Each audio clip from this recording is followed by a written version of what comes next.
एक बहन का फोन आया है कि इतने साल बाद परदेश से आया है और मेरे बच्चे के हाथ पर 100 रुपल्ली रख कर गया है। मेरे हाथ में किसकी कहानी है नहीं पता, लेकिन जिसकी भी कहानी है ना, दिल रोने लगा ये सुनकर। परदेसी की कहानी है। 10 साल हो गए थे परदेश में काम करते हुए। पहला साल कर्ज उतारने में और दूसरा तीसरा साल बहन की शादियों की भेंट चढ़ गया। चौथे साल कुछ करके आने का सोचा तो पापा की तबीयत खराब हो गई, नहीं आ पाया। यहां तक कि पापा दुनिया छोड़कर चले गए तब भी नहीं आ पाया। बूढ़ी माँ घर में अकेली थी। आने का सोचा लेकिन कोई बचत नहीं थी, तो फिर परदेश से हिम्मत नहीं हुई कि इतने साल परदेश में रहकर खाली हाथ कैसे जाऊं। लेकिन माँ की जिद और बहनों ने कहा कि भाई आ जाओ, हमें कुछ नहीं चाहिए, बस आ जाओ कहा तो हिम्मत बढ़ी। कुछ उधार लिया, कुछ पास था जिससे टिकट करवाया और वापस ये सोचकर आ गया कि अब कोई बड़ी जिम्मेदारी तो है नहीं, यहीं पे कुछ कर लेंगे। आने के दूसरे दिन बहन से मिलने गया। बहन बच्चों वाली हो चुकी थी। आते वक्त भांजे के हाथ पर 100 रुपए रखकर वापस हुआ। दूसरी बहन के यहाँ पहुंचने पर पास के पैसे भी खत्म हो चुके थे, लेकिन ये उम्मीद थी कि ये बहन ज्यादा नजदीक है, कुछ नहीं बोलेगी।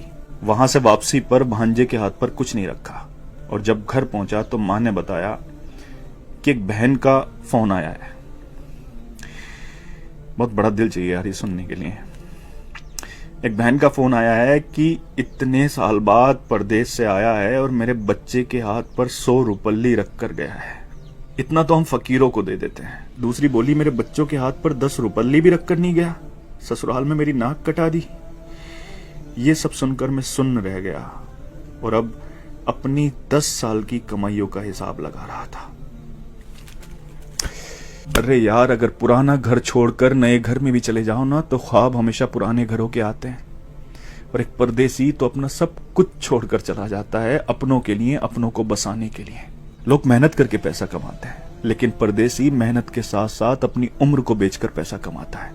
किसी खुशियों में नहीं आ पाता, किसी की मैयत में नहीं आ पाता। सच पूछो तो हमारे सीने में दिल किस तरफ है ना, ये एक परदेसी ही बता सकता है। क्योंकि जब वो अपनों को छोड़कर जाता है ना तो सीने में वही तकलीफ होती है जहां दिल होता है। जुल्म नहीं करते अपने लोग ये कहकर कि तुमने परदेश में रहकर हमारे लिए किया ही क्या है। अरे कसम खुदा की, अगर तुम्हें एहसास हो जाए, अंदाजा लग जाए ना कि उसने परदेश में रहकर तुम्हारे लिए क्या किया है, तो इस जबान को कटवाना पसंद करोगे, लेकिन कभी उसकी कुर्बानियों के खिलाफ बोलना पसंद नहीं करोगे। सच कहते हैं जिसका दर्द होता है उसकी तकलीफ को सिर्फ वही समझता है। परदेसी का दर्द सिर्फ वही समझ सकता है जिसने अपनों के लिए अपना घर छोड़ा हो।